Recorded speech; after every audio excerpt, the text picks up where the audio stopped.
in this particular section, we are going to draw our first set of drawing, and we are going to use the line command. So to activate the line command, you can either click over here.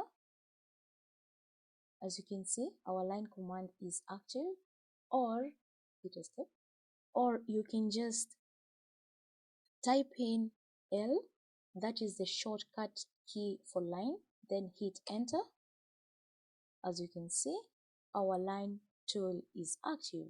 So we're going to specify our first point, and in this section we are going to use measurements. Since we had already set our units to millimeters, we're going to define our length using random measurements.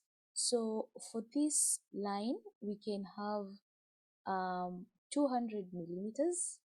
Just type in 200, then hit enter. We can have a vertical line. Let's have 50 millimeters, enter. We can have another horizontal line. We can have 100 millimeters, enter.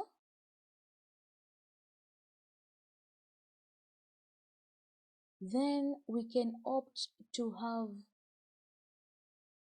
another line going upwards diagonally. Let's have 100 millimeters. Then we can opt to have this line going at an angle, a specified angle. So to specify an angle, you can just come over here on your command line or command window. Then press or hold shift and the angle sign, that is the key next to M on your keyboard.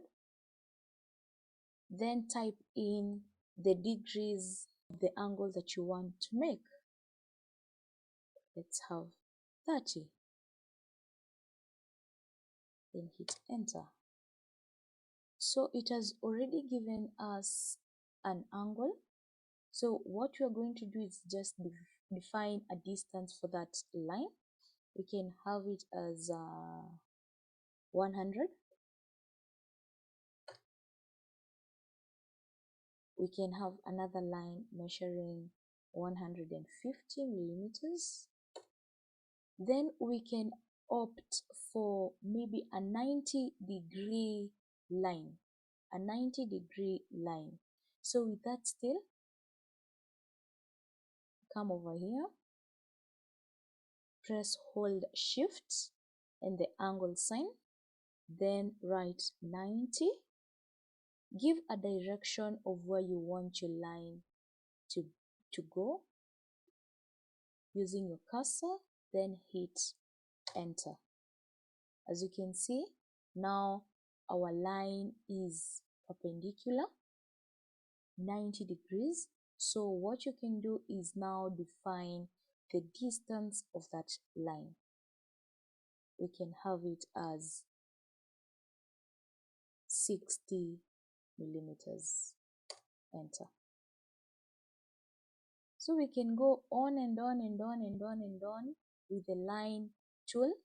So to deactivate it, just hit escape once, or you can hit enter twice. So we're just going to use the escape key. Yes, and that's how we use the line command.